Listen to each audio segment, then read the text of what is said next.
Mel Waters has appeared on Coast to Coast AM several times over the years now. Many may remember his accounts of the mysterious hole on his property in central Washington, which appeared to have no bottom. The hole was, by Mel's account, measured to a depth of 80,000 feet, utilizing fishing line and a weight. Since Mel's first appearance on the show, many strange, fascinating, and rather unfortunate things have happened to Mel and the people somehow related to the hole. In a moment, it's back to Mel's hole and more.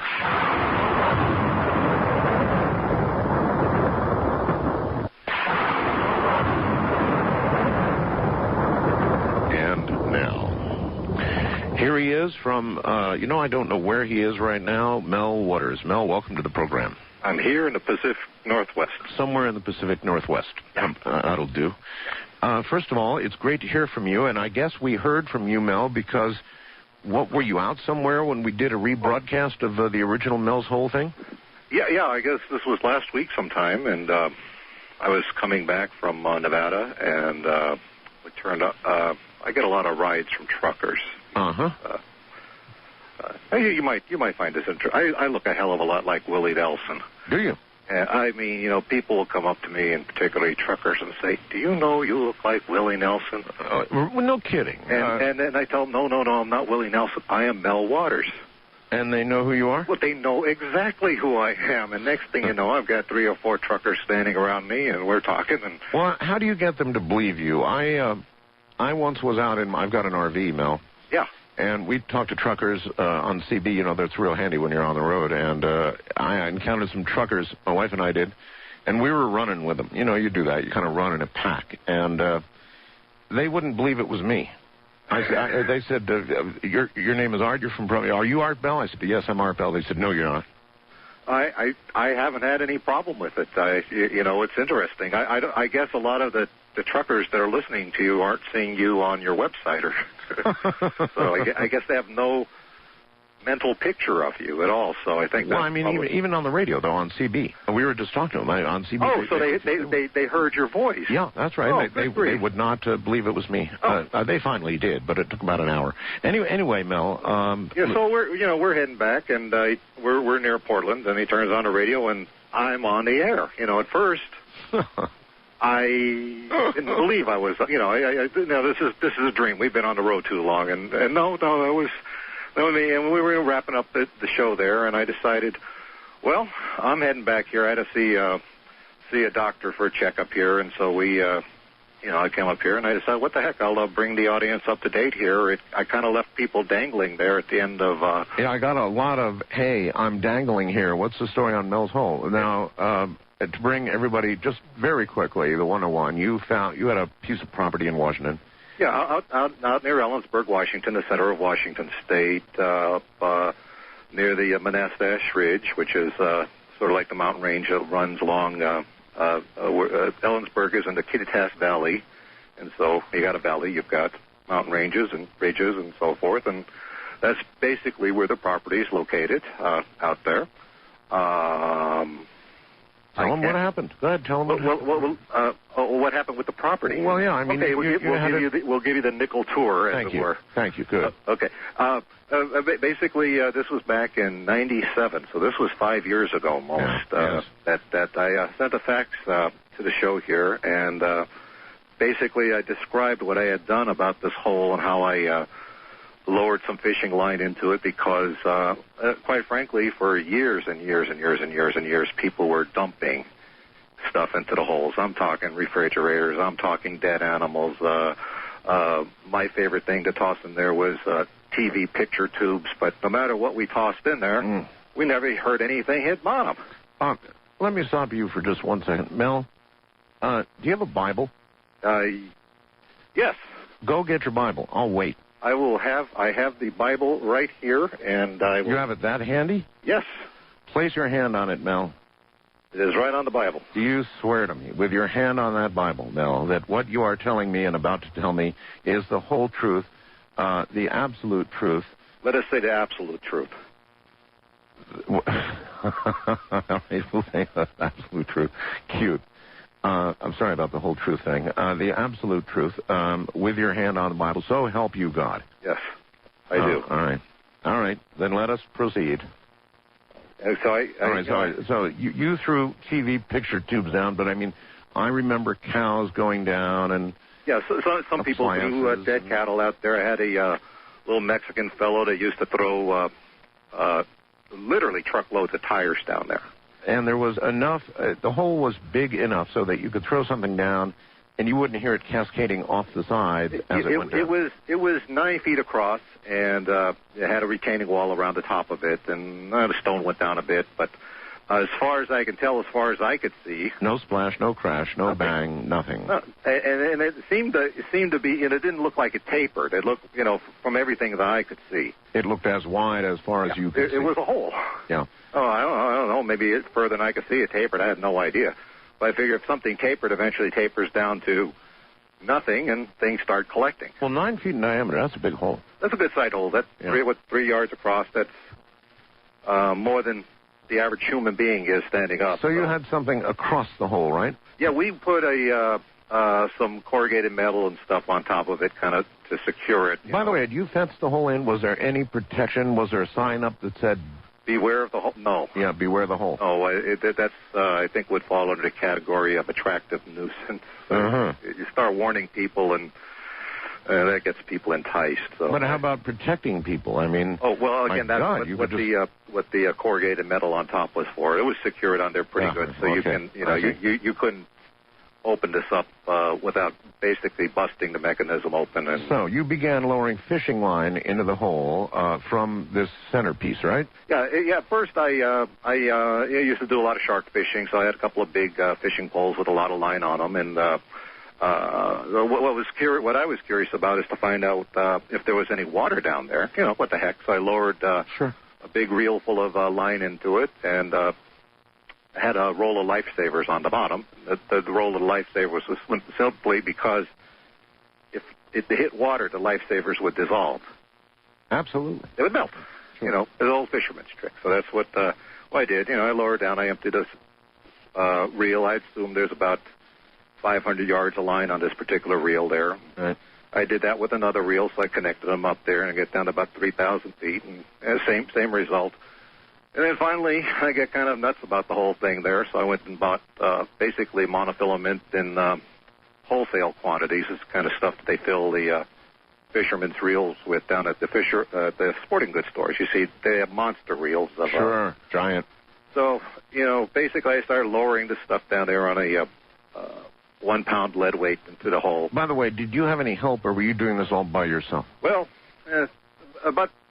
no, the project was conducted by myself. I didn't have assistance or anything. Yeah, it was your own property anyway, right? It was my property. My wife was becoming estranged from me, so she wasn't hanging around or anything. I was just sort of out there at the property doing just to satisfy my own curiosity. And basically, at the point where I had reached 80,000 feet of line into the hole, and I had a little. I don't know, for lack of a better word, I had a little widget that kept track of. It's just like a little. It's like a mechanical digital counter, but it was made for measuring how much line goes down. So I knew exactly how much line I'd put into the hole at that point. Which was 80,000 feet. 80,000. 8,000 times 10, or 80,000, 80,000 feet. Something like 15 miles of line went into that hole. There are people who have questioned, you had a little weight, of course, on the end. Yeah, exactly. And then you had the weight of the line itself. Now, at some point, people say the line would be so heavy that you would have no idea whether you actually hit bottom or not. Well, yeah, I would think so. And again, the only thing is I do recall I got back to you, and what I did is I actually measured the weight of the line in the hole. Okay, I had a little spring fisherman's scale put on the thing. And I believe I had somewhere with the weight on the bottom, between 17 and 18 pounds of weight attached to the top. All right. That's that what would I have been there. Within the limits, all right. I don't know. I mean, to me, I think about it now, and I think about what I've been through, and I think about all these things here. And I don't know what to make of any of this stuff. I don't know why. I mean, I know that Didn't you have somebody talk about they're drilling like these huge deep holes in Russia or something like that? Oh, absolutely. Yes. Okay, you got your deep holes there. I don't know what the depth of a hole is. The hole there has been there for as long as anybody can remember. If you talk to some people there, they say, "Oh yeah, this was there," from my grandfather. There are people who say there are volcanic vents or whatever. Could be. It could be, but still at 80,000 feet, no bottom to the hole. Now this hole exhibited some, lack of a better term, paranormal aspects. Well, yeah, and I believe what I had noted was that my dogs wouldn't have anything to do with it. They wouldn't go anywhere near it. Right. Birds didn't mess with the retaining wall. It's the kind of place birds like to go. They didn't go anywhere near it. That there were people that told me various things that when I talked to them about it. One man claimed he had thrown a dog that died into it, and at some point after that, he was out there hunting around up there in the hills, and he saw the exact same dog just going through the woods like it was hunting with somebody. So the hole then brought the dog back to life. Well, is the idea. Now here's the thing here. I said, well, did you call the dog back to you? Mm-hmm. And did it come back to you? He said it looked like it was hunting with somebody else. That's what he said. Well, at least it was happy. It was there on the same places where he had gone to. Now, you believe so strongly in the powers of this hole, I know, that as one condition... Well, I'm getting ahead of myself. The government came and took your hole. That's what it comes down to. There was quite a period of time there where, after the program, all hell had broken loose.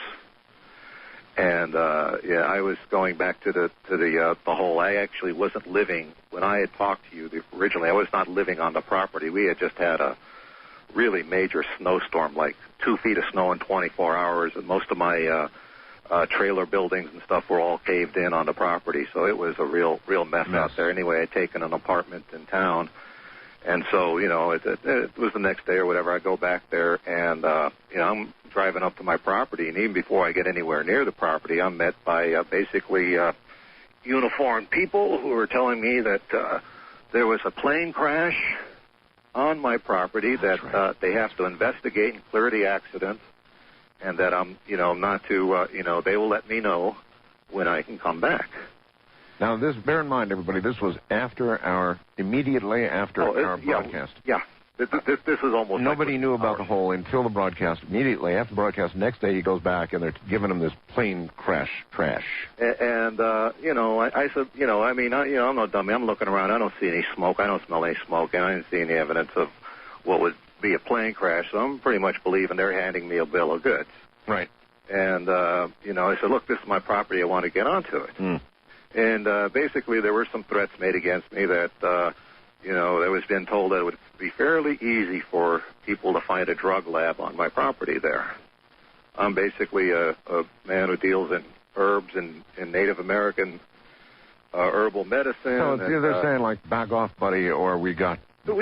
And what could I do? Yeah. What I had there, I suppose, could be construed as a drug lab. I don't know. But that's where it was. Well, was it a real drug lab, or? Well, I had the various plants that grow native in that area there. I had some plants that I brought up from Nevada growing over there, but none of these things are anything but plants that you would find growing in a high desert environment. And there are a lot of psychedelic hallucinogenic plants. I did not deal with anything like that. Well, but that's normal. That's all over the desert. It may not be widely known, but it's the truth. There's all kinds of hallucinogens that grow naturally in the desert. Oh, the people that know, and I've worked extensively with Native Americans, and they can walk through an area, and they can tell you everything. Okay, so it's not like you had a meth lab up there or anything. Yeah, that's what they were implying. It was herbal stuff. All right. So they scare you the hell away. Then how did you come to make a deal with the government? How did that happen? I have a hard time figuring out what led around here. But basically, I wasn't going to back off. I was talking to the press. You are the press, Art Mel. And so what they did is offer to lease my property from me in perpetuity for a very healthy sum of money. And I'm talking like $250,000 a month to have use of the property. Yeah, that's $3 million a year. That's a lot of money. And, I had agreed for them to let me relocate in Australia, a place that I love and actually wish I could go back to, but that's neither here nor there. Well, you did, in fact, go to Australia because I had a couple of emails from you when you were there. I would contact you from time to time there just to let you know I was okay. And you were in Australia. Oh, I know that's true. So you had taken the money, and I figured you were probably sipping martinis in some nice Aussie outback location with lots of nice young very Australian, and just having a nice life. Combing my beard and all that stuff. So what the hell happened? Well, and then I was doing well. I did a lot of good work over there. One of the things that I was allowed to do was to bring some of my plants with me. They sent you. Did they send you the money? Oh yeah, it appeared regularly in my account. I got the money, Johnny, on the spot. It was great. They allowed me to bring my dogs with me, which I don't know if you know about transporting dogs across the seas, but you normally can't bring dogs. I know. Well, without quarantine for a long period of time. They were not in quarantine. They just said, hey. So they got you right past that. They got me right through there. I got the red carpet treatment. You were the king of the hole, no doubt about it. That was it. I was living good. I was happy, and basically, doing fine, doing my work out there. Did a lot of work out there on wombat rescue and wombat restoration. There, it was great. How many $250,000 payments did they actually come through with? Well, I was there from. I haven't tallied it up there, but I was basically there from March of '97 until right before the millennium. I mean, the year 2000. Okay. All right. Mel, hold on. We're at the bottom of the hour. I'm Art Bell. Mel Waters. Right back. Now, the keepers of the network vault of time information inform me that Mel Waters was originally on the program February 21st of 1997, then again February 24th, 3 days later. Then he wasn't on until April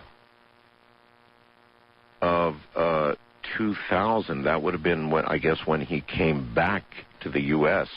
So that's the timeline we've got. That sounds about right, Mel. So, they paid you, Mel, a lot of money. I mean, there were several payments of $250,000, right? Oh, yeah.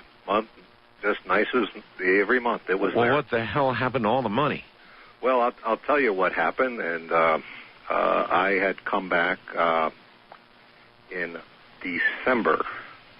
Okay. Of what was it? When was I was on? Would have been 2000. You were on April of 2000. So 2001. Well, it says 2000 here. Maybe the timekeeper. Okay, then it was right before the millennium. Right. Okay, so in 1990. No. This was the millennium. I mean, 00. In 1999, in December, I'd come back, and I actually contacted you to appear on the air. Uh-huh. I was in the USA, and I thought we'd just kind of exactly. Actually, it would have been a boring interview. It would have just been, how life was good in Australia and how wonderful things were, and blah, blah, blah. But everybody would know, hey, Mel's alive, he's doing okay. Basically, at that point, I was helping my nephew move from Tacoma to Olympia, and I would during the day before the interview. Right. And we moved him down there in a U-Haul truck, and I was driving the truck back, and I was going to take the bus back to Olympia. There was some strangeness that occurred on the bus. There was an altercation. There were, from what appeared to me, there were policemen and transit people that came over there. I was asked to give my statement. I said, no, I got to get back to Olympia, blah, blah, blah. I can't miss the last bus. They said, that's okay. You can talk to us. We'll drive you back in the van. That was the last thing I remembered, because when I had woke up, it was about 12 days later, and I was in a real seedy part of San Francisco, lying in an alley. These winos were basically trying to get me to sing on the road again. Beaten up, as I recall. I was bad. I had no teeth in the back of my mouth, no molars. They were gone. A dentist, by the way, has since done some exemplary work for you. Do you like that? He gave me some state-of-the-art dentures. They are wonderful. So, I mean, you were abducted. You were beaten up. God knows what happened to you. You found yourself in San Francisco in a disaster. You have come back from that, obviously. But I still want to know, Mel, what the hell happened to all the money? Well, what happened was that when I had gone back and I was with my nephew, I found out that I had been served with legal papers that said that basically the terms of my divorce with my former wife were basically had been canceled. I had lost my rights because of the various modifications that were made to the property after I was no longer using the property. Basically, septic systems were put in. There was various paving that was done and modifications that basically I was not allowed to do. Right. And so I no longer had any claim on that property. And that's basically where I'm left. So, well, okay. Still, though, Mel, what about all the money you did receive? I mean, did you blow it on wine, women, and song, or what? Well, again, when you have a lot of money, I mean, you could only eat so much food and drink so much good scotch. That's right. You know, I mean, that's right. And I devoted a good deal of the money I had, one, for the research I was doing. That was my activity. And two, creating a facility for dealing with our wombat friends in Australia. Yeah, I know you were very concerned about that. I remember you writing about wombats. I am so proud of them because if you go now... So your money went to the wombats, really? The majority of it, but right after that, then I tried to access my money. My money wasn't there. I had sent emails to my colleagues in Australia. They said my whole facility was dismantled over there. Oh, my God. Everyone was given a severance check because I had various students and various people working for me there because, you know, I'm not a veterinarian or anything like that. So, again, you can go through money, quite a bit of money there. And, yes. I was glad to do it. So there I am, you know, lying in the gutter, no teeth. My, you know, I could still see the tape on my arms where they had taped down an IV or some sort of thing to it. So I was out of it for the longest time, and I contacted my nephew, and he managed to get me a bus ticket back north. Brother, talk about going from being a whole baron to absolutely... Yeah, I had nothing. Nothing. And I kind of that's kind of where I left everything when you know we last talked. Now I know that you've had contact with the Native American community since you've been back. Is that right? Oh yeah. In fact, that we will get into that because that leads to part 2 of all of this. But yeah, I know. Kind of wrap things up. I wanted to bring up some things because you probably noticed I was pretty ticked off that they'd stole my belt buckle. Oh yeah, I remember that. I mean, and you know, amongst working with herbs and stuff, I'm kind of an itinerant jeweler as well, and I make things. And I went back to Ellensburg, and because I'd sold a number of these similar belt buckles at the farmers market and through little consignment jewelry stores in Ellensburg. Right. And so, sure enough, when I'm there, I run into a guy who's wearing one of my belt buckles. Now, and they were made with a silver fork, and I had, and yeah, you'd know your own work, yeah. Yeah. I mean, they were very unique, and this was kind of a little folk art thing, and I had. What is the point, though? Well, the point is that I kept on thinking, why would they take my belt buckle? Yeah. That was the thing. I mean, this was very personal item there that would, you know, I had another belt buckle on my belt. See what I'm saying? Why take a man's belt buckle? Makes no sense. Yeah. So anyway, I run into this guy and I says, "Hey, you bought one of my belt buckles?" He says, "Oh yeah, I love this thing." Anyway, so we take a look at it, and we're looking at it, and basically the motif on there is I had 3 coins, you know, that I had affixed to it in bezels. Right. There was a coin with Winston Churchill on it.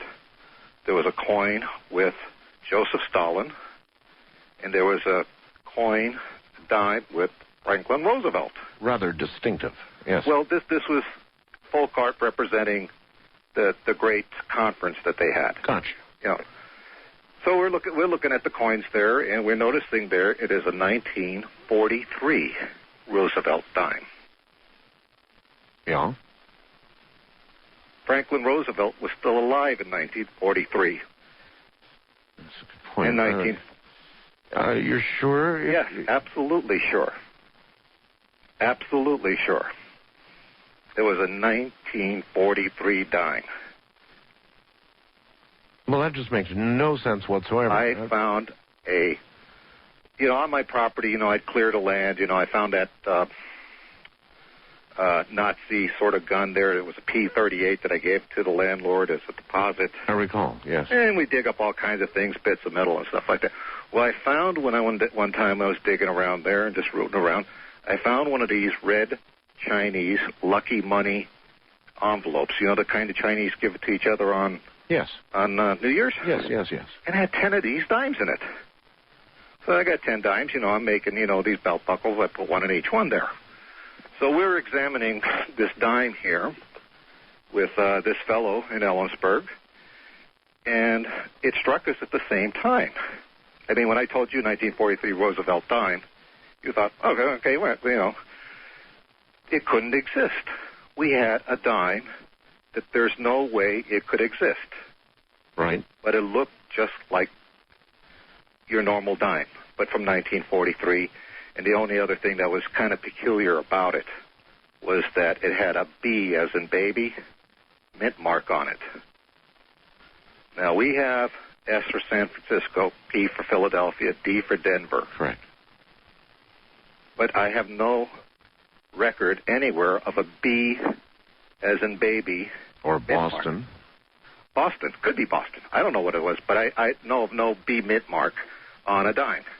So anyway, this guy is really curious. He decides to go see a big-time coin dealer about this coin. And he goes in there, and the coin dealer takes a look at it. He just is like, mouth is hanging open. I'm telling you, I'm relating the story from my buddy. Okay. He looks at this thing, and he's just flabbergasted. But what I don't understand is how all this relates.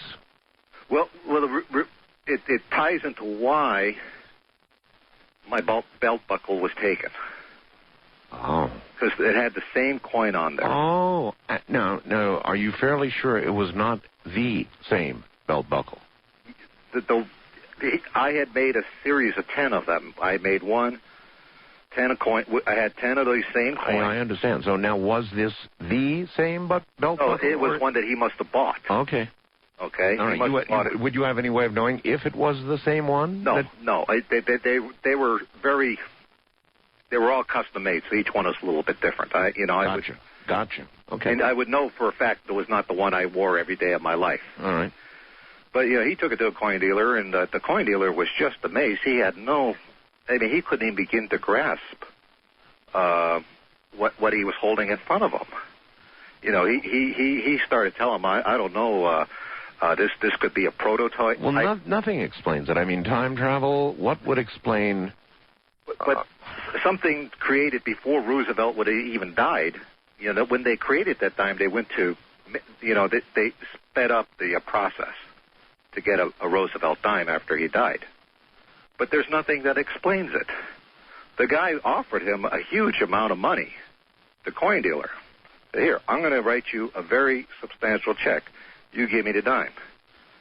The guy says, let me think about it, okay? I'll give you my number. You give me a call, and I'll let you know what I think. Make a long story short, a day or two later, this guy is visited by Treasury officials there who said they have to confiscate this coin from him for some legal reason or another, so they took the coin away from this guy. Should have made the deal the day before. He should have made the deal. So somehow, do you remember where you got these coins? Yeah, they were on my property. They were on the property. Showed up laying on the property? No, I was actually digging around there, because I turned a lot of dirt over there to plant stuff and grow things there. And I think about this, and nothing explains it. I mean, time travel would not explain it. The only thing that I even began to think about, it's like over the years I didn't pay attention to it, but it was like, I don't know if you've ever noticed this, but in the middle of every intersection, on the road, yes, there's always a little pile of nuts and bolts if you drive by, you'll notice them. Yeah. Little springs right in the middle of the intersection. Yeah. Stuff that falls off of cars. Right. And it seemed to me like that property was like that. All kinds of odds and ends were over there. I mean, why would I find an old... Well, it's strange that you would mention all of this now. I remember you're telling the story of your belt buckle being gone, but you didn't go into the detail about your belt buckle before. No, because I didn't know the significance of it. I just looked at it as a couple of old silver dimes. So now suddenly you relate it back to the hole and the property. Exactly. I see. Exactly. So I got this. So that kind of explains why the buckle would be taken from me. I suppose so. It might be proof of something other than who knows should be. What. Yeah. But that happened over there. And I just wanted to bring it up today. I haven't been able to track down my former wife at all. I mean, she is just like vanished. I don't know where she is. I don't know what name she's going under. I have no idea. All right. Here's a question for you, Mel. Yeah. The military obviously still is in possession of your property. Yes. Well, we have been saying military. We have been saying government. Whatever, whoever they are, they've got it, right? There is someone in possession of the property, yes. So if a person were to go to this property, they would be halted or stopped before they could go on and make any sort of investigation or whatever, right?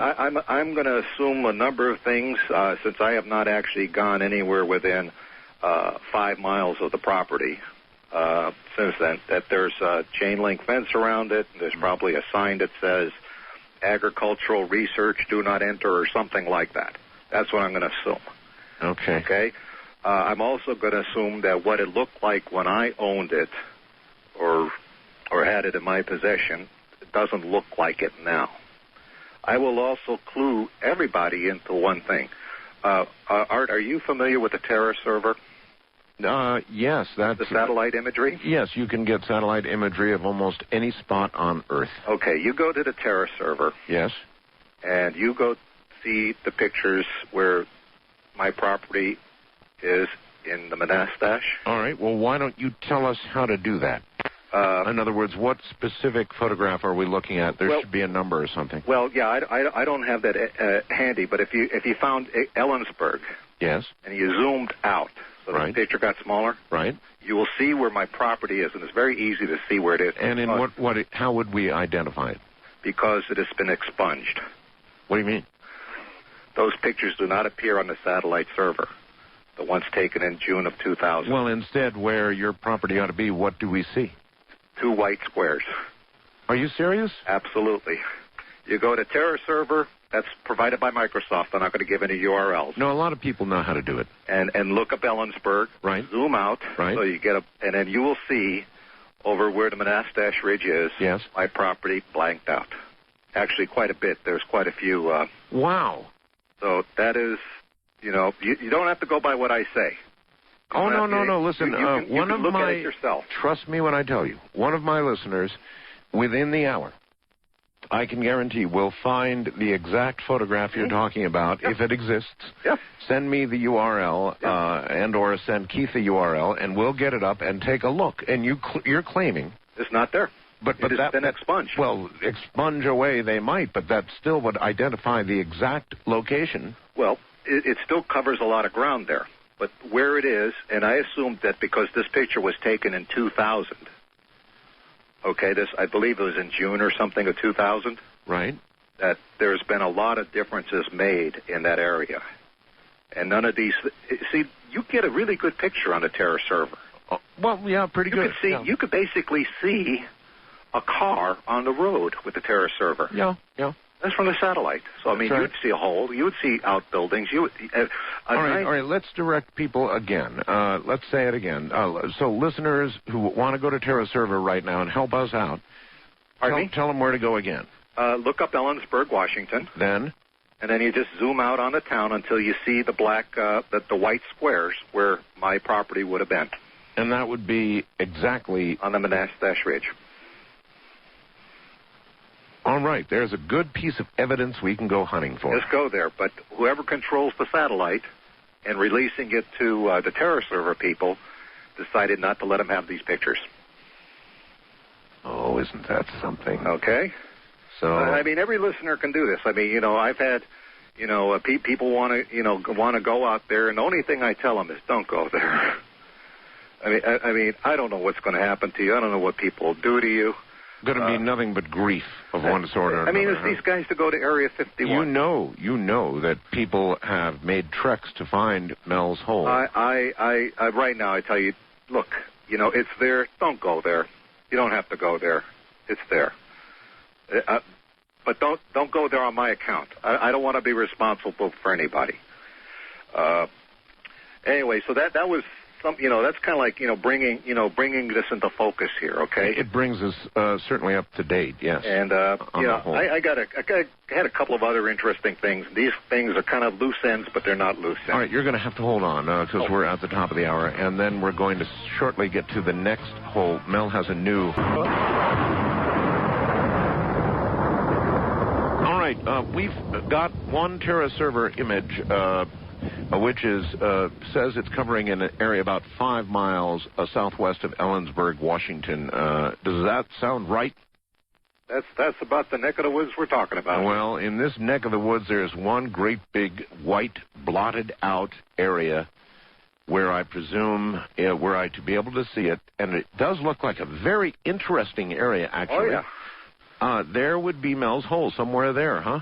Yeah, that I think that blotch over there covers like a 4 mile by 8 mile area. My goodness. But what a blotch. Isn't that something? Yes, isn't my nephew told me about that, and I said, well, you son of a gun. Well, he's right. We've got it up on the website right now. People can go take a look for themselves. So now we have pinned down, better than ever before, the area where Mel's Hole actually is. Thank you, Mel. That's damn good research. By the way, not too far from there on the highway that goes to Yakima. I think it's 84 or 85. Yes. There's a rest stop. And I had a lot of reports from a lot of people that if they look towards the Monastash, they will see the black beam of light.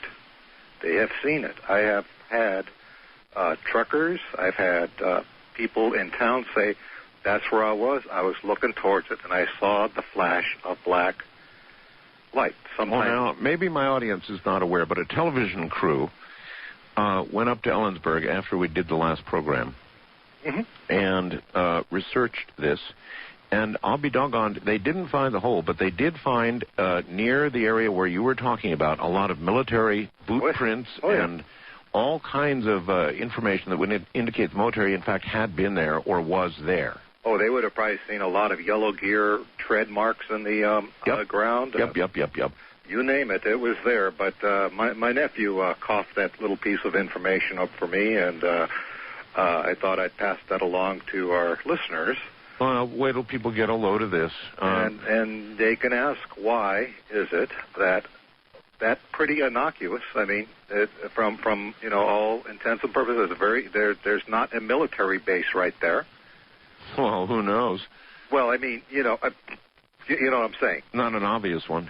Very close to my property there was the Yakima firing range. And I will tell you that they have expanded the area of the Yakima firing range and also expanded the fly zone over it. Correspondingly. Isn't this also interesting? It's all there. Well, all right. Earlier in the program, before you got on, Mel, somebody fast blasted me, and I consider this a really good question. Okay.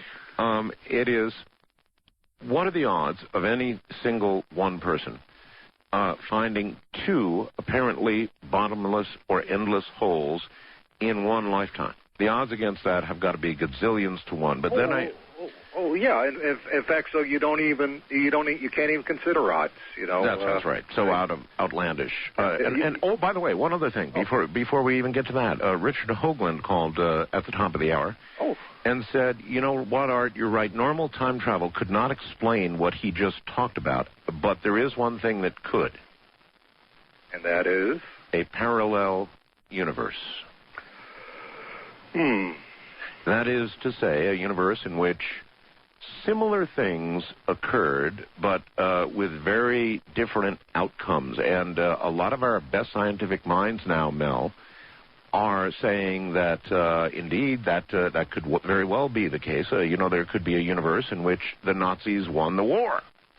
And so there could be a universe in which the dime that you came to be in possession of on that property. So the B on it might have stood for Berlin. There you go. Oh, my God, Berlin. B, I forgot about that. All right, listen, anyway. So there we are, and the only thing, a few things I will add to this, just to get us current, okay? Yes. Is that I had reports from some of my trucker buddies. One said he delivered a huge quantity of fiber optic cable.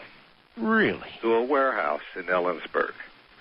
Now, okay, I don't know. We're talking a huge quantity of to a warehouse. Now, let's see, what might they want to do with fiber optics? Well, he told me that all of the guys that were there, that were in the office there and at the warehouse where he had to unload this stuff, they were all Israelis. What? They were all Israelis. Now, it's really going to tick me off if the Israelis have our hole. Well, this is what he told me. I mean, that is our hole. It's a U.S. hole. It's on our land here. That's right. But he said that the people that took delivery of that were Israelis. Now, I talked with another trucker. I love the truckers. The truckers are...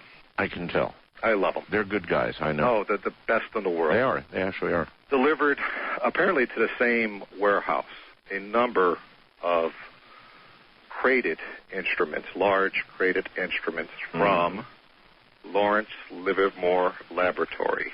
Oh, gee. California, ended up in a warehouse facility in Ellensburg. So that's pretty much where I am with Ellensburg.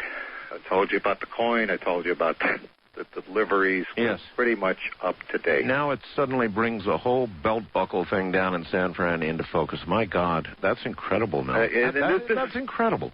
I mean, you know, it's funny, Art. You look at some things and you don't put two and two. You say it's a dime. I mean, I told you about it. It's a 1943 Roosevelt dime. Yeah. What the heck? That's a dime. What are you going boo-hoo about your dime? Until you realize... Well, it then. finally all drove it home to me. All right, well, all right. Again, that was me too. I had these things in my hand. I did little soldering around them and stuff. I mean, sure. So don't feel bad. All right, now let in view of time here. Okay, let's move this forward. Let's. You connected obviously because I guess of the plants that you grow, the herbs and all the rest of it, with Native Americans, right? Yeah, and all I'm going to tell you about them, I don't want to give the name of the tribe because I don't want a bunch of people running down to me there.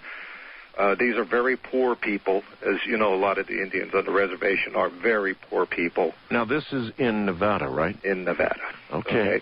Here in my state. And there are tribes up there that... Well, because of the kind of work you did, the metallic work you did in belt buckles and the herbs you grow, I can easily understand the connection you would have with... some Native Americans. So you connected with these Native Americans. Well, they connected with me.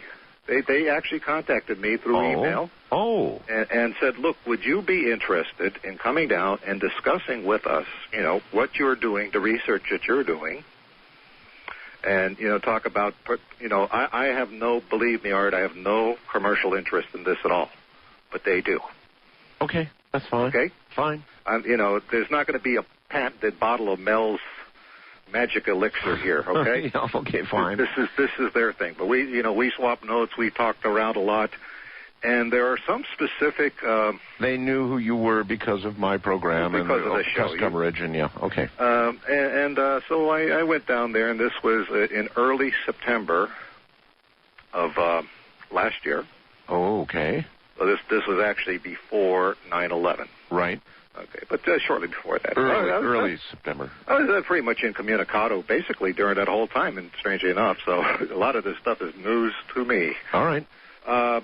So, we're over there, and, they had done a lot of good work. They had cataloged a lot of plants. We talked plants. I'm sure all this plant stuff is boring.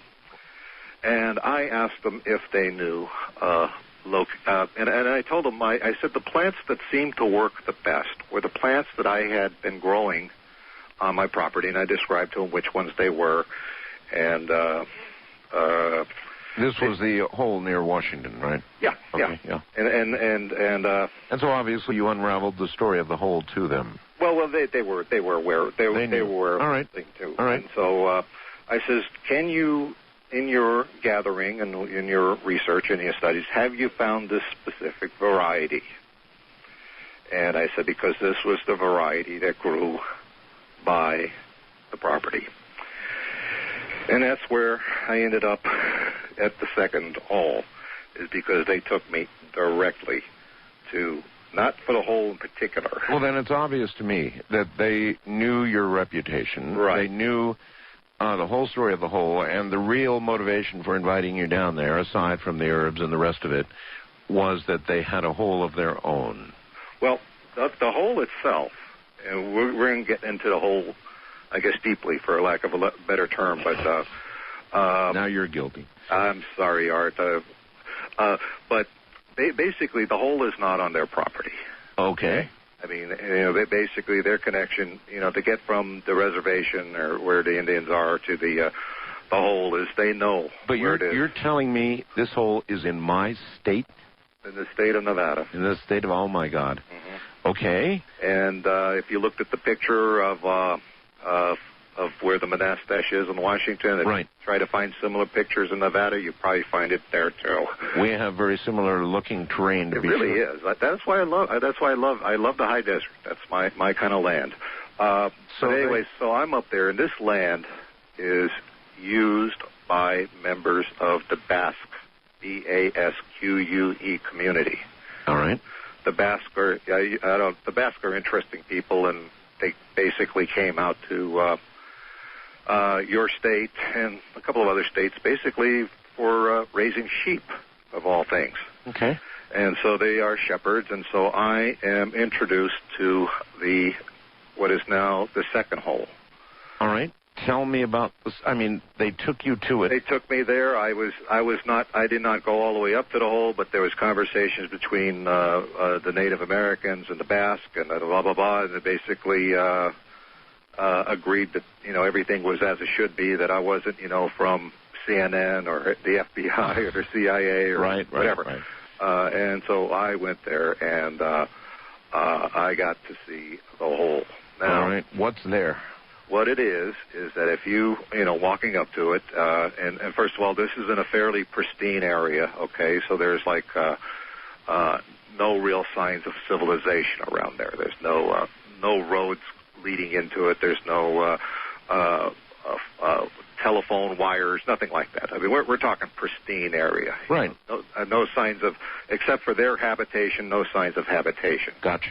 Okay, you're walking up to it, and what you see sticking out of the ground is the hole itself is the same dimension as the one in Ellensburg. It's wow. Wide. 9 feet in diameter? 9 feet in diameter. This one had a metal collar around it. A metal collar? Solid metal collar. That rose from about 2 feet high and about 2 feet deep. Metal collar, and it had some notches in it that you could look like, in my estimation, you could mate something with it, to lock it in place. And it could possibly have been like a locking collar. You mean something was, in other words, it looked like something intended to lock to it from above? Exactly. Something would be lowered onto it and locked into place. Okay. But the Basque tell me that this property, or this hole here, has been there for all of their experience, and they have been there since the 1800s. Just the way it is, but the same hole. On not their land. They don't own this land, Art.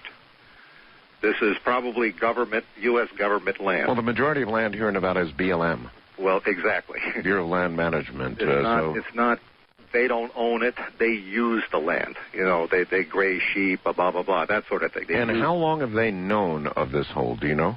Well, again, the one fellow I know says he knew this from when he was a young man, and he was well into his late 80s, and so he knew it from probably for the last 70 years. All right, because of what you did, we know a lot, at least quite a bit about your hole up in near Ellensburg. But yes. This hole, what do we know about this hole other than its diameter? It's the diameter, and apparently it is lined with that same metal as far as you can see. You're kidding. It is solidly lined as far as you can see. So this is not a natural hole by any stretch. There's nothing natural about this hole at all. Nothing. Can you tell what kind of metal it is? No, but I'll tell you one thing, and it was kind of an accident. But I dropped the box wrench on it. Right. You know, on the ledge. Yes. Made no noise. No noise whatsoever. You know, you drop a box wrench on a metal floor. Clank. Clank. Nothing. You know, we repeat the experiment. Clank. Nothing. It makes no... You could pound on that thing with a sledgehammer, and it won't make noise. Okay? Oh, Mel. This is what I'm telling you about right now, is that this one here is so different from the one that I had in Ellensburg. Like, totally different.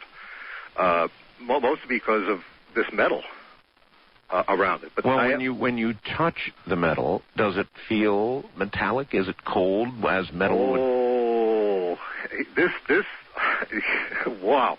This is interesting because a lot of the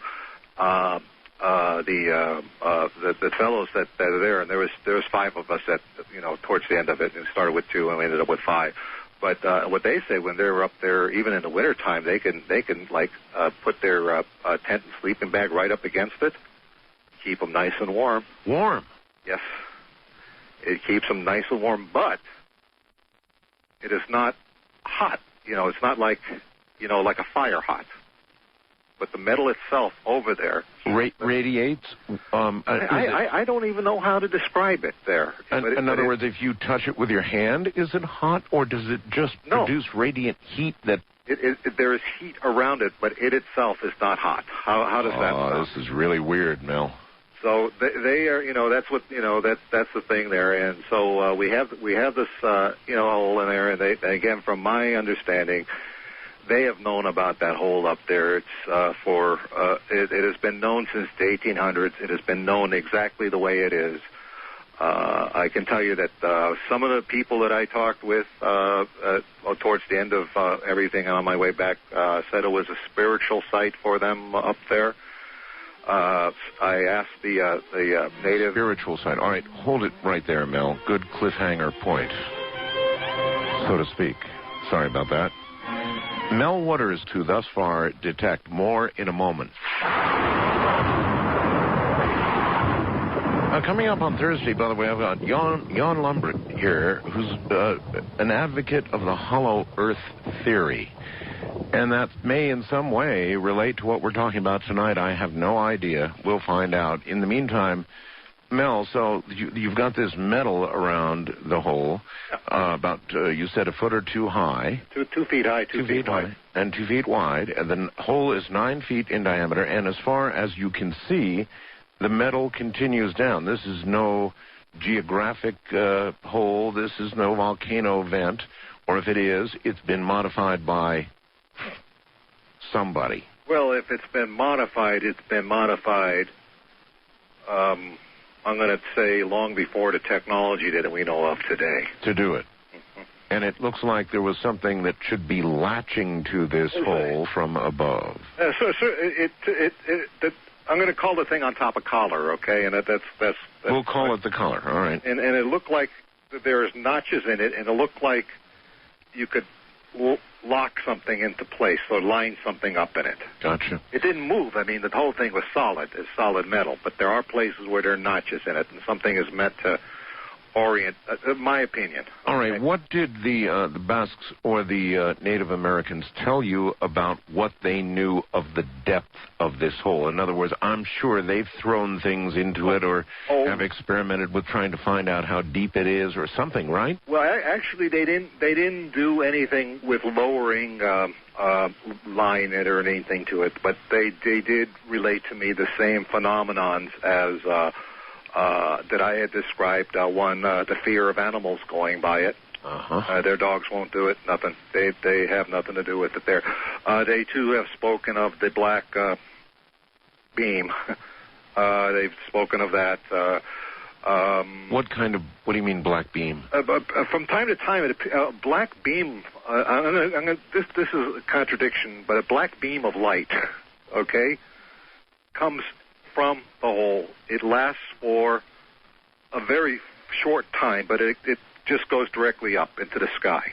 And when you look at it, it looks like a black beam. In other words, as opposed to a lighted sky. If you had a flashlight and it was capable of throwing off a black, not a black light like we used to have back in the 60s, with all that stuff, but black, solid black.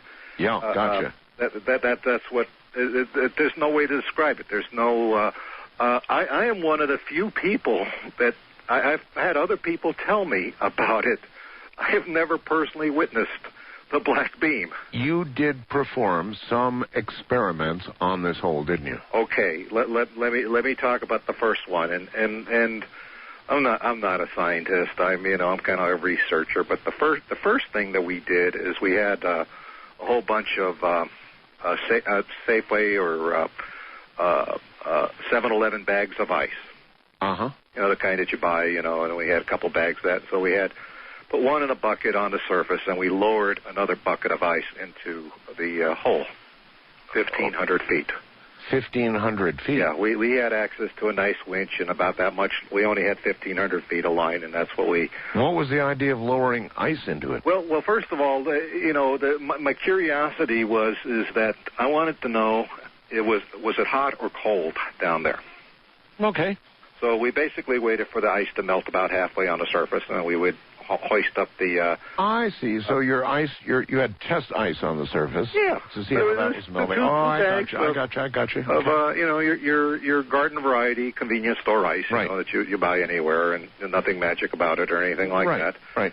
And so we lowered it down there. We waited for the ice to melt on the surface there, and it got about half melty, So it was sitting in a bowl of in a bucket of water with a few bits of ice floating around. We brought it up.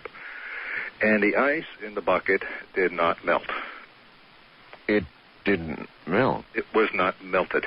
So we said, this was on... No, wait a minute now. The hole had been radiating, in some strange way, heat enough that people would camp by it. Yeah, they did that in the wintertime. But it doesn't melt ice? It didn't melt the ice. It came up there. We looked in the bucket. We had ice cubes in there. Did anything come back up with the ice cubes? We had ice cubes. I reach in the bucket at ice cube. I pick one up there. So in other words, nothing else, dirt, water, anything else? No, the stuff appeared pretty much the way we had sent it down, with the exception of when I put my hand in the ice wasn't cold. Felt like ice. What? Wasn't cold. This is what I'm saying. It wasn't cold. You pick up a piece of ice, you put it in your hand. It's cold. It melts, and it's cold. In fact, it makes you cold by melting. That's how cold works. Right. Well, it didn't. It wasn't cold, and in the hand, it didn't melt. So then, now they're more like blocks of glass. Yeah, I would say so. But we said, okay, what we'll do here is we'll take this bucket and we'll stick it on the fire. A little place to cook there. Stick the bucket with the unmelted ice? Unmelted ice. You put on a fire? We put it on, like, our cooking fire there. Okay. We had a little table and cooking area and stuff over there. And so we put it on there, and the ice catches fire. What? The cubes catch fire. And I guess maybe catching fire might be the wrong word. The ice, we took it off the fire right away. So we set it on the dirt. And the stuff in the bucket was still burning.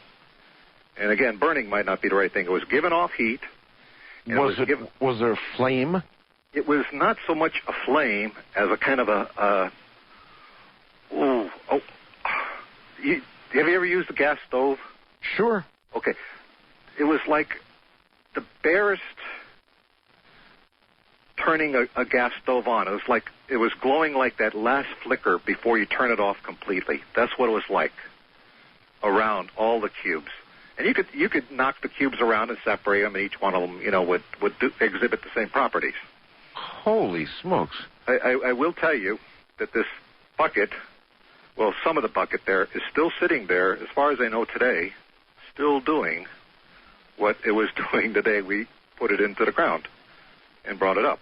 So this was September, and this is January now. That's how long it's been doing what I call burning. One guy took some of the stuff home. He put it in his wood stove, and he's got a cabin out there, and it gets damn cold where he is, and the thing has been keeping his place warm. Yeah, northern Nevada is very cold. Oh, so this is like giving off eternal heat. I'm not sure I've got this right. It makes it look. It was neutral when it came out of the well. It was neutral. In other words, we put it on the fire, and it appeared.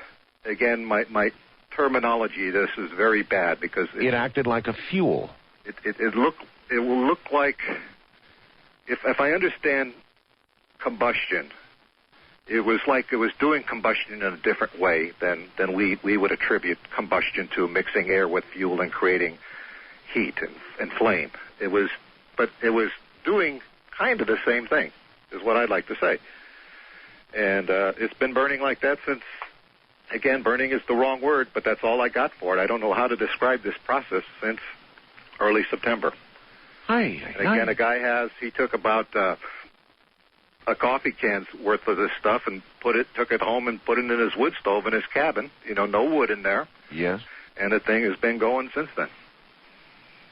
Now, we have tried this experiment of just the lowering of the bucket because we figure we'd like to have a lot of this stuff here. Oh, of course. And sometimes we would go down there and we would get nothing.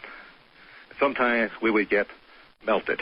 Sometimes, not melted but real ice. But every so often, this process duplicates itself. So we come up with the same thing. But it isn't like, every time you throw, you lower a bucket full of stuff there that it's going to happen every time. It doesn't happen every single time. A quarter of the time? An eighth of the time? I'd say 1 out of 3 times. 1 out of 3. One out of 3, and I don't know if it was the amount of time down there. Do you possess any of this yourself? I took nothing with me, Art. I would not. What is the word? This is theirs for now. Let's say for now, okay? What about noise? At any point did it make any noise? No, we never during this process that we went through. It made no noise at all. It made no noise, and we did not notice anything from the surface, anything particularly unusual. Okay, at all. I mean, there was, it just, but. Were there any markings on this metal that were discernible? In other words, anything marked or scratched in English or any other language? Well, we went at it with a hacksaw blade. You couldn't hacksaw it. You couldn't even dent it? No. The metal itself, from what I can determine, and I mean, normally if you have a metal thing that's hollow, you could tap on it, and you would hear that it's hollow. Right. But with this thing here, if you're beating on it with like a tire iron, it doesn't make any noise. That doesn't give you a gauge as to whether it's hollow or not. So it was absorbing probably all noise. I mean, there would have maybe just sucking it up. Maybe it radiated into the ground. I have no idea. That's not my area of expertise. All I know is what I could see with my own eyes, and hopefully. By the end of tonight, maybe somebody will have some answer. Yes. What did the locals believe about this hole? Well, I mean, you literally just got back from Nevada, tonight or yesterday? Oh, no, this last week. I got home the night that you did the show as the repeat. That's right. You told me. Okay. And so it was one of those, it was probably Richard Hoagland say, one of those synchronous moments there where, I'm talking to this guy, and he's talking to talking to Mel Waters, and the truck. And then I hear myself, and it's like, hey. I mean, so it was just too much, and so I had to get in touch with you. Okay, well, again, what did these locals? What was the lore that they told you about the hole? What did well, again, one of the older Basque men that I talked to, and this was practically as I was heading out of town. He told me that was a very to him, he felt it was a very spiritual place, but he knew the thing from his youth, that it was there exactly the way it is. And he was in his late 80s, so I'm assuming he's known it for 70 years. So he's known it at least from the 30s, and from what he tells me, it's been there as long as the Basque had been in that part of the country, and that goes well into the 1800s. It has existed like that. To be honest, the Native Americans that I talked to were aware of it, but they did not want to deal with it. They did not want to interact with it. Is that a good word? That's a word. All they would do is pick some of the various plants that I needed that were in the general vicinity of it, because I wanted very specific ones that I had recommended, and they knew of them. All right. Are they now growing some of these plants in the vicinity of this hole? Well, some of those plants are there. They appear to be indigenous to the area, so they did harvest some, early on in the season there. So then again, you saw similar vegetation around this hole to the one in Washington. Well, that's why I asked them for, gotcha. If they knew, I described to them what it was, and the shape of the things, and the size of the various, and they said, oh yeah, we know of that there. But in terms of why the entree, I assume that the Native Americans knew about this all along there. And I assume that they must have had some conversation with the Basque there that, would this be okay? Are you interested in this guy? Blah, whatever. And apparently there was no objection, so I have access to this property. Well, but I want to respect my access, okay? What about an experiment, Mel, similar to the one you did in Washington, lowering some sort of line, or better yet, some sort of camera on the end of a line, or we didn't do that between the Basque and the Native Americans and me. We don't have too many nickels to rub together, but I will tell you what we did do. One of the Basque kind of a wise acres, he wanted to lower some marijuana into the hole and see if it would improve its smokability. So then it would be a pothole, right? Well, I guess it could be. I hadn't thought of it that way, but he wanted to do that, and one guy wanted to be lowered into the hole himself. Well, now you see, in the hour preceding your I heard that. Oh, did you? Two people who would actually like to be lowered into such a hole. Now I know that you believed in the powers of the hole in Washington to the degree that in the original agreement, now voided, I suppose, you were to be, upon your death, buried by being dropped into the hole, right? How I wanted my remains to be dealt with, yes. Now, that apparently is not going to happen because of subsequent events. Oh, I've got another place to go now. Would you really want... Nevada. Yes, would you really want to be... I suppose, with some ceremony, dropped into the hole? Hey, just give me a decent... I don't know what it is when you put someone in a hole. Is that interned or... I don't know what you'd call that. I don't know either. But one of these guys wanted to go into... literally, he wanted to be lowered into the hole. He wanted to, be put in a gondola or something and lowered, from the winch into the hole and go down as far as we had line, which again was 1,500 feet. I can assure you, Mel, we could get sponsors for you who would get you all the line you need. Hey, look, we talked them out of going into the hole because we said, look, see what it did to the ice? That's a good point. It says, we sent a bucket of ice down into this hole, and it's sitting up there on the surface burning. I mean, what are you made out of mostly? Water. Water. What's going to happen to a human being down there? What properties are going on over there? Yeah, they had, but I mean, the Basques are, as a race, are fearless. When the Moors invaded Spain, they refused to go into Basque country. Well, okay, what did this man say his motivation was for wanting to go into the hole? I mean, obviously... He was just a young, headstrong, in his probably late 20s, early 30s fellow that wanted to go into it. He said, this is going to be a great adventure. I want to go in here. I want to see what's going on. But he wasn't thinking with his brain. Well, there are obviously a lot of people like that, Mel, because I had two of them in the first hour of the program, and they said they would love to be lowered into such a hole. This one, if anything, this one sounds more attractive.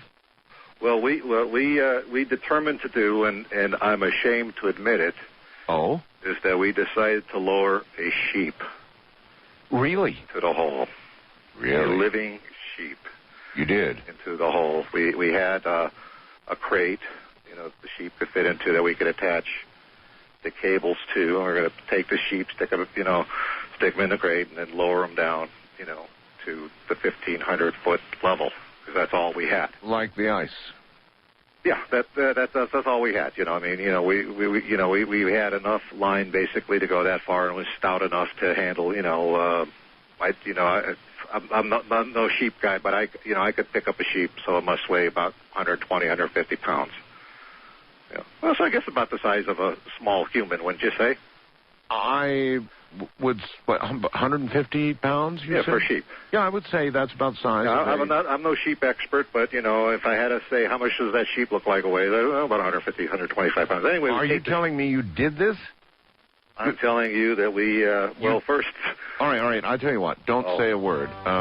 Good place to get back to Mel Waters, and he had brought up the subject of a sheep, which apparently they were considering lowering 1,500 feet into the hole. Now, we were having fun last week with Mel's hole, talking about it a little bit. We knew he was going to be on.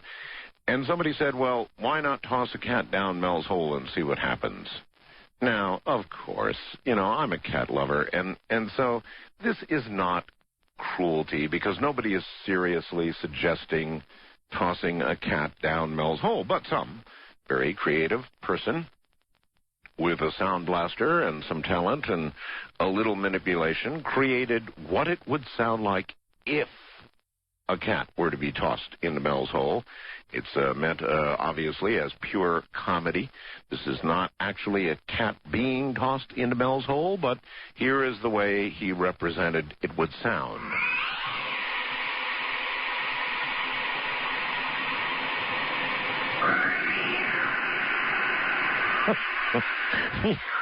It's the second one that gets me, not the first one. The first one is pretty good, as you hear the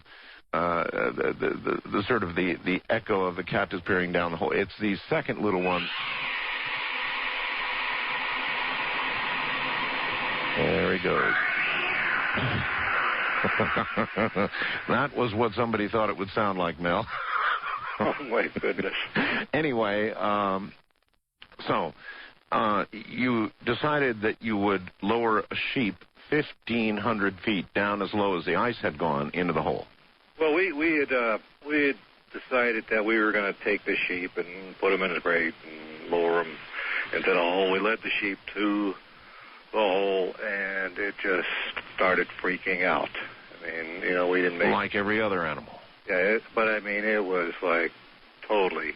Not happy. It was not happy. And I have a lot of respect for animals, and it's amazing what animals really know and what they sense. Well, you're right about that. And so if it was terrified... It was terrified, so that the Basque got the sheep away from the hole. And again, a lot of what I'm going to say now, I am thoroughly ashamed of. That's all right. Just give us the raw truth. He basically stunned the sheep by knocking it between the eyes. Got into the crate.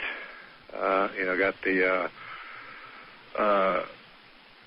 cable and line hooked up to it, so, it was all securely attached. And right. Just about when we got to the hole, the sheep just started making horrible noises. So he stunned it, but he didn't kill the sheep, okay? He just knocked it out. Yeah. So it was live when it went in the box, and then it stirred when it got to the hole. Yeah. Anyway, it was just making the worst god-awful noises. We were getting it about ready to let it go into the hole. Yeah. And even though it had been hit in the head? It stirred by the time we got it crated up into the crate. There was enough room for it to lie down, and I guess if it wanted to, it could stand up. I don't know.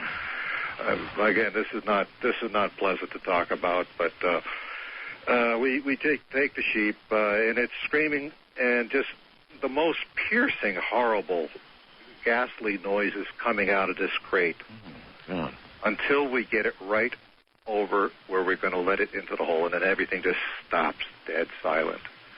There's not a sound coming out of that box. There's movement coming out of the box. You can still tell. But no sound. There's no sound anymore. Well, there's something about this hole and sound, isn't there? I guess we will make that assumption.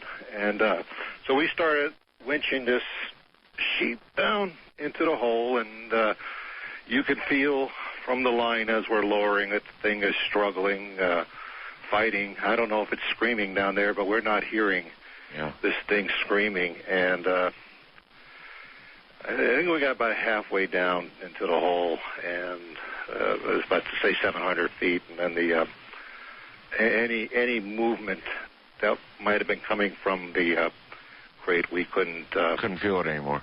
No, we couldn't feel anything. So I don't know, at 700 feet or so, about half the line, what happened over there. When we got to at this point here, the original experiment with the ice, we were kind of nonchalant about it. We just kind of lowered down there. Well, with this one here, we were all gathered around the top of the hole there, looking in, seeing what's going on. Very apprehensive. This is kind of a serious business here.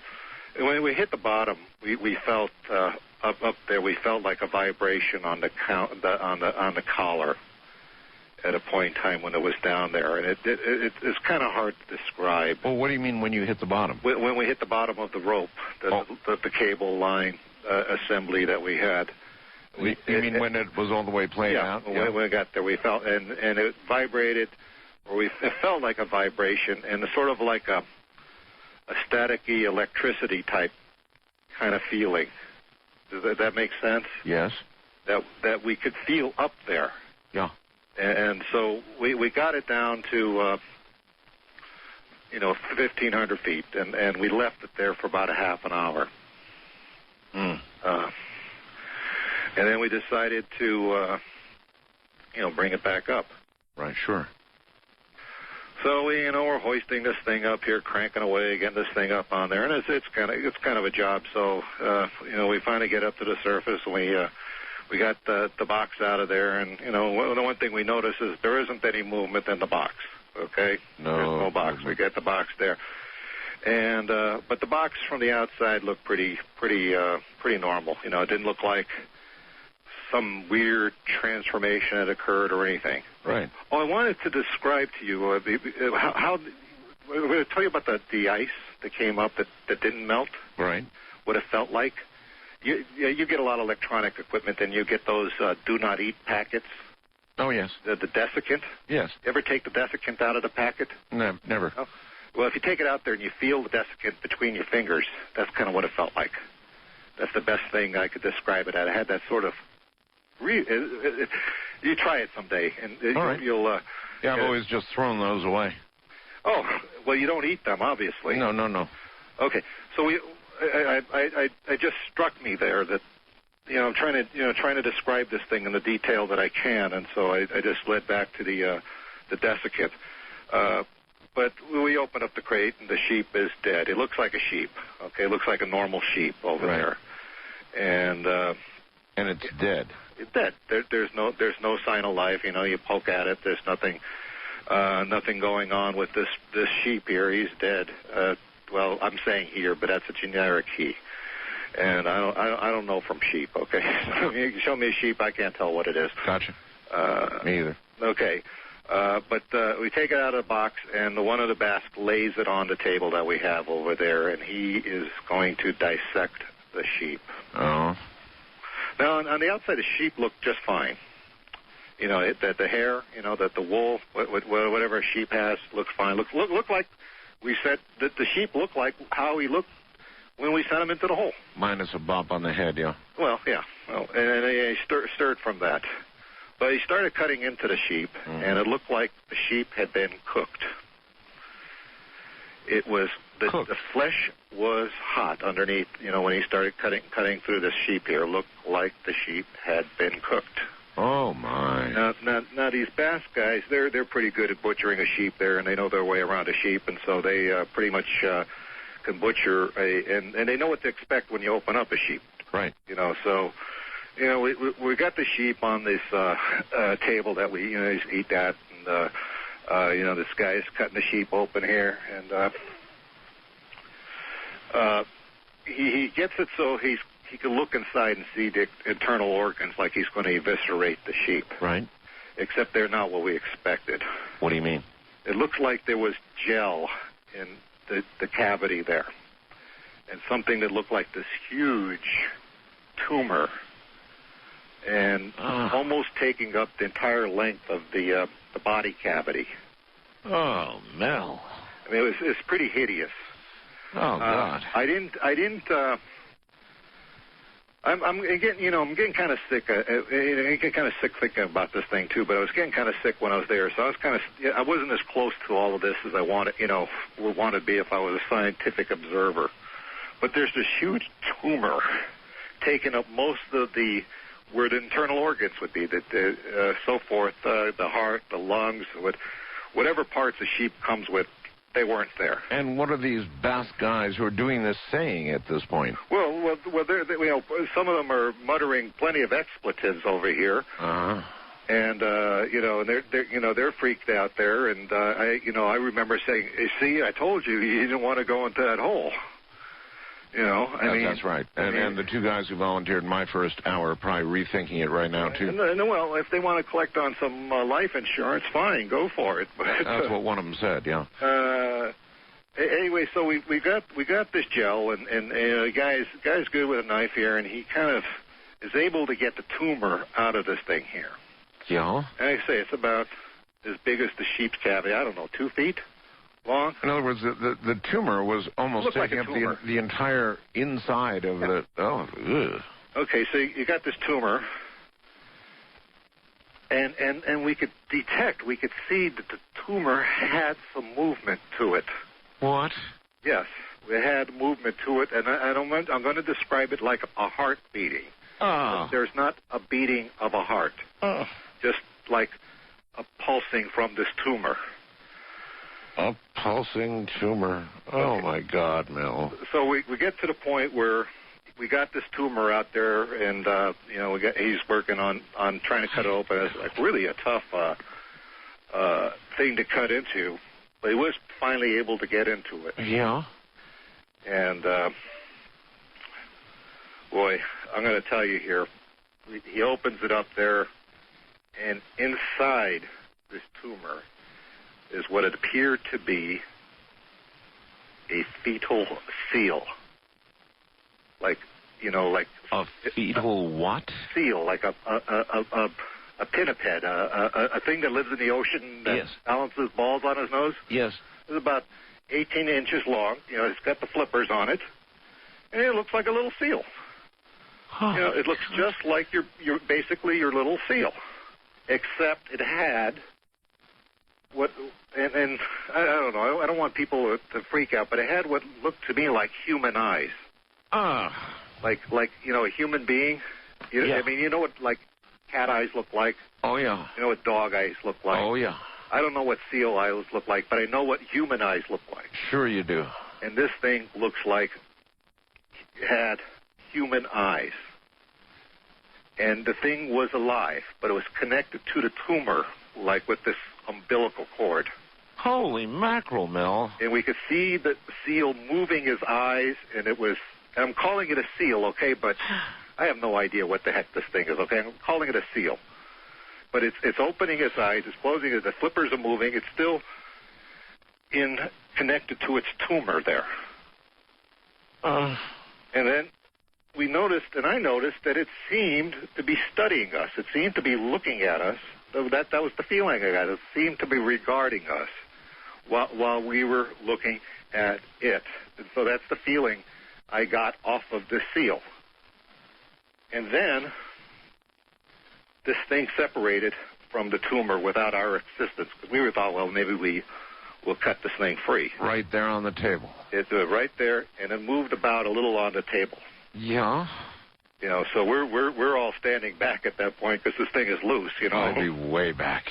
And you know, we're watching this seal, and again, that's the only way I could describe it because it looked like a seal to me.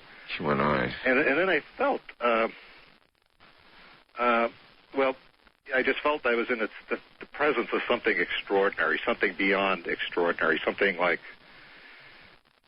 I don't know.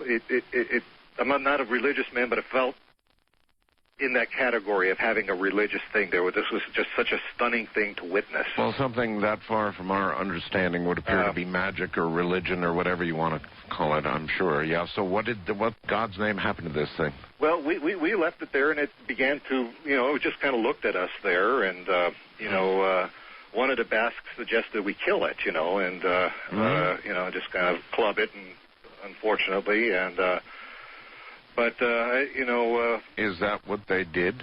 No, basically cooler heads prevailed. The thing was moving around on a table, and it finally moved to the edge of the table. Yeah. You know, it was kind of like struggling, but it got to the edge of the table. Yeah. And it looked like it was going to fall off. Right. So I go up to it at this point, because I'm just like out of my head with I don't know what I'm in the presence of.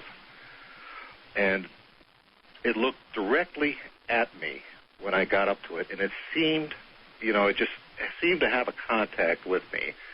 And I got this compelling feeling to pick it up and place it on the ground.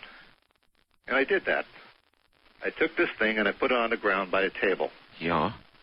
And my hands were slimy from the seal, because it had like this goo that was not only in the cavity, but also inside the tumor. And I'm just calling it a tumor because I have no vocabulary for this. Right. And I just moved my hands past my face before I decided to wipe them off on the rag at the table there. Right. And it smelled like ozone. Like ozone smells like? Ozone. Of course I do, yes. That's what it smelled like because I thought it would be some like sort of weird organic-y smell. Yeah. You know, some sort of like disgusting. I just thought it would smell disgusting. It smelled like ozone. Okay. So this thing is lying on the ground, and we're all looking at this thing here, and it's like looking at each of us in turn. In other words, intelligently. Yes. Yes. We must have been there just absolutely transfixed by this, I'll call it a creature now, for like 2 hours. What was it doing during those 2 hours? I mean, studying each one of us. It wasn't moving around that much? Just its head. Because we had gathered, this cowardly, but a safe distance away from it, but not too safe, you know. So we could easily see it, and they could easily see us. Because at this point here, even the bravest Basque were like, you know, kind of freaked out. I'd have been long gone, Mel. Well, again, the Basque are great. All right, well, have no fear. Hold it right there, Mel. Here's this thing on the ground now. Not moving around much, but carefully studying each and every one of them, who have by now retreated to a safe distance. That's where we'll pick up when we get back. I'm Art Bell.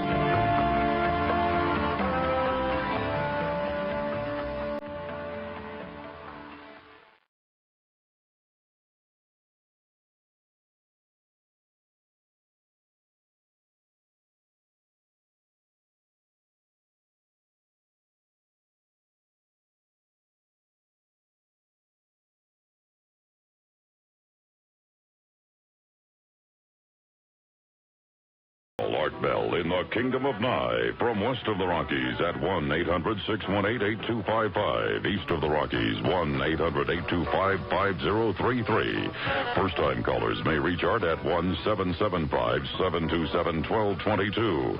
And the wild card line is open at 1-775-727-1295. To reach Art on the toll-free international line, call your AT&T operator and have them dial 800-893-0903. This is Coast to Coast AM with Art Bell from the Kingdom of Nye. Well, I knew that Mel had found another hole, but I didn't know anything about all of this. This is incredible. Pretty freaky stuff. A number of questions from Mel. We'll try and get to the phones in this last half hour. Everybody stay right where you are. I'm Art Bell. This is Coast to Coast AM. Once again, Mel Waters. So here's this thing staring at each and every one of you, examining you, obviously intelligent in some way, and it looks like a seal, not like a sheep at all. Nothing like a sheep. Yeah, that came out of this godforsaken tumor that was in this thing. What happened? Well, I got the seal, and he's on the ground. He waddles around a little bit in the direction of the hole, and then he just sort of is watching us some more, and we're sort of kind of at a safe distance, but we kind of encroach upon a little bit there, and I'm telling the Basque, hey, you're the big brave Basque here, don't be afraid of this thing here. I'm just just an ordinary old guy here. Just we went up to it there, and it just looked at us here, and the look that it was giving us was, the only way I can describe it, it was like the most compassionate look that I'd ever seen from any face. Mm-hmm. It just, the way the eyes were looking and feeling this, and so some amount of time elapsed, and the little seal there starts to waddle again towards the hole, and I get this feeling that it wants to go up on the ledge, on the collar. Right. So I pick it up in my hands and I set it right there on there. And it moves around a little bit, and then at this point we're pretty comfortable with this thing. I am. And my comrades there are pretty comfortable with it. I mean, we're not like freaked out anymore like we were. And maybe it's just, we're over the shock, or maybe we are in shock. But that look that was giving us, it didn't seem like an evil thing or a horrible thing. It seemed like... I'm sure you were in some state of shock. Yeah. So it's up there, and then it moves around. I don't know how, maybe an hour he's on it is on the ledge. The collar. It looks at us. It actually nodded at us. It made like a slow nod. And he turned around and went back into the hole.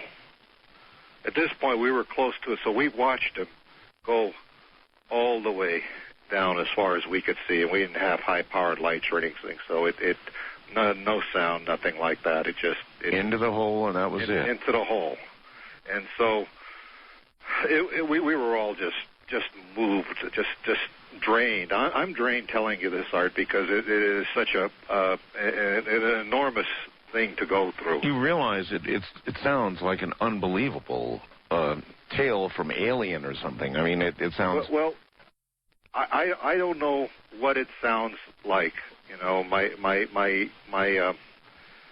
All I can do now is to relay it, yep. and then just try to stand back from it. All right, question for you, Mel. Does anybody have any photographs of this hole? I went up there from the natives to the hole. I basically camped at that property. Right. I didn't come and go. No one came and go. We had what we had over there. And so we didn't bring photographs. Personally, I didn't want to, I thought to myself, look, this would be great. We get this all on film, on video, whatever. Right. But I did not want to encroach upon what they had, and if they came to me and said, look, Mel, why don't we go to town, go home, get our stuff, and try to video, fine. I would have said that, but I was not going to broach the subject with them. I mean, I did, I mean, to me, it was an enormous privilege to go where I'd gone at that Understood. point. Are you likely to go back to the hole? Yes. You're going to? I will. I will let you know that we at first we decided, we thought we would bury the sheep's carcass and the tumor. Yeah. We still had that. And we decided it was just best to take the whole thing and put everything back into the hole where it all came from. Yeah. So I just, we just let it be. We had a tarp on we just dumped the whole, everything back into the hole where it came from. I didn't know what else to do. We thought about burying it, and it just didn't, I don't know, it just didn't seem right that I thought it would, and so that's what we did. I want to tell you something that is I believe related to this experience. All right. And that is, prior to going to Nevada, and this was in late August, I was diagnosed with a particularly lethal form of esophageal cancer. Oh, I'm so sorry. This was a like the kind that you have 6 months to live, but, they're just telling you that. That there's, like nothing they can do about it, but it was very fast growing. And one of the reasons I came back here was to see the same doctor, because I started feeling a lot better. And my last examination with the doctor finds me cancer-free. I can't explain it. Then you could document this, right? Because he had, because they had whatever stuff diagnosing the cancer, and I went back to the doctor, and they could find no evidence of any cancer. Is it your feeling that your proximity to the hole or something about the hole changed this? I think it was the seal. The seal? I think it was the seal. The seal? I described this thing as this huge tumor. And that's what I had. But I described it as a tumor because that was the only vocabulary I had to describe it with. Gotcha. And I handled this. Well, that's right, you did. And I smelled the ozone from it, and it just, the look that it gave me, there was something going on. I can't say, look, I was communing with the seal and I was, had this conversation with this seal. No, I can't say that. But what I can say is that I had this feeling of such incredible compassion from this seal that ultimately went back into the hole. We just said, that was it. And what was the conversation like after all this was over, Mel, between the Basques and the Native Americans and yourself? Okay. Well, first of all, the Basques that I were with, they were young guys, okay, and I think before this kind of your kind of shiftless sort of characters, partiers and all of that, and they were like just profoundly moved. I mean, they were just had stuff going on in their mind after that they had been to another place, another time, anything. Their reality had been all changed. Now, I had the opportunity before I left Nevada to speak right before I left. I went back into civilization and spoke with a Basque elder. Yes.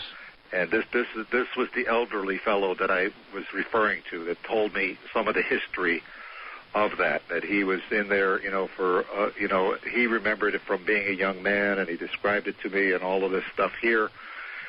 And we had because his thing was he himself would go there to that area for spiritual connection. that there was something very spiritual, very primal that was going on.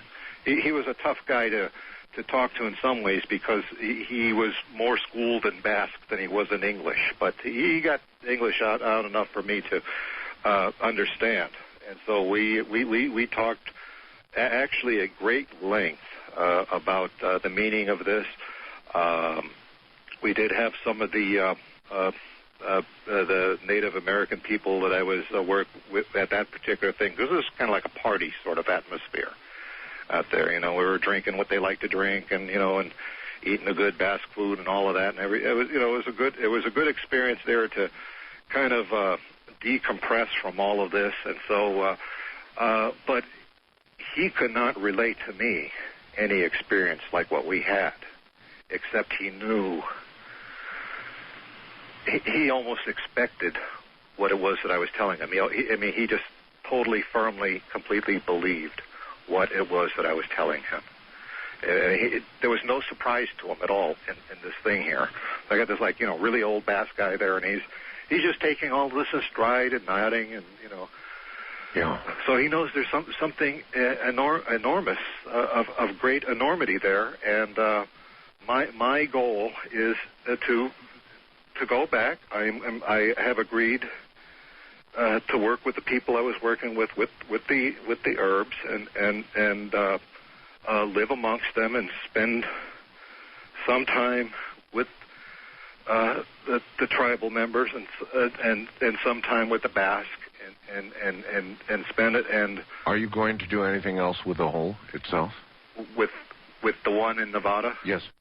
Well, I'm at this point. I don't know what we're going to do. I come back. I'm overjoyed that I'm cancer free. I felt so good after that experience that I knew something happened to my body. So I was glad to get back and have it confirmed that the doctor said yes. But I do plan to go back. I do plan to study it. I hope to be a better human being about this and not send innocent animals into it or what have you. That to me, I guess I still can't believe that I allowed that to happen, but I did, Well, I appreciate your telling the story straight out this way. That's the only way to do it. That's the only way to do it, and I got to tell you, I'm not selling a book. Obviously. I don't have a newsletter. Right. There are no Mel's Hole T-shirts, Mel's Hole. Not that you produced anyway. I think. Well, nothing that I have done. There are no Mel's Hole diaper pails or anything like that. I mean, to me, Mel's Hole diaper pail. Who thought that one up? Well, I mean, they will commercialize everything in the world, and I have no part of this. This has been just an extraordinary ride for me. Okay, it's been like nothing I could have ever imagined in anyone's life. To go where I've been, to be where I was, to go up, to go down, to be in the presence of such an amazing thing. And my only goal is to leave a permanent record of what happened. Well, how closely are you willing to identify the location of this new hole? Well, just northern Nevada, is that? I'm going to put it there. I don't want the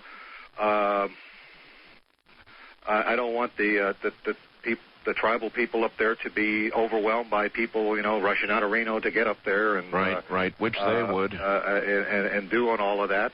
I am going to go back. Do you think you could politely approach the Basque and, without identifying the specific area, get photographs?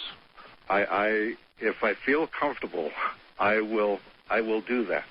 I will also at this point, and I just have a little bit of what I have that happened in my Nevada experience left, but I know we're running out of time, is that anyone that can help me understand some of these things, if they can send an email to me, I'd appreciate it. All right. You have an email address, right? Yeah. It's Mel Waters. Right. At ATTBI. That's like Ball Igloo, BIATTBI.com. That's Mel Waters at ATT, that's Tom, right. B as in boy, I as in India, ATTBI.com, right? Right, and Mel Waters at ATTBI.com. What is it you want?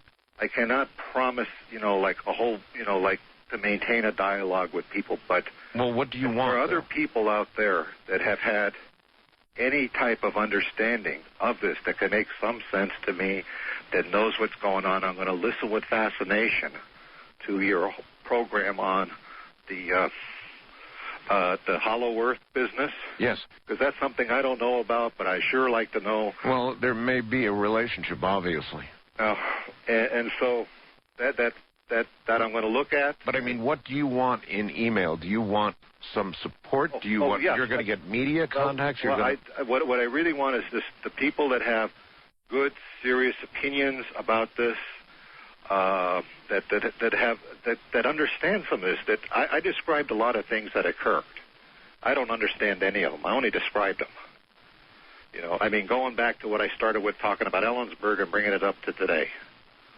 Yeah, I get it. I'll put it out. You want somebody who might understand all of this, and that may have been studying these types of matters, that have had theories, whatever.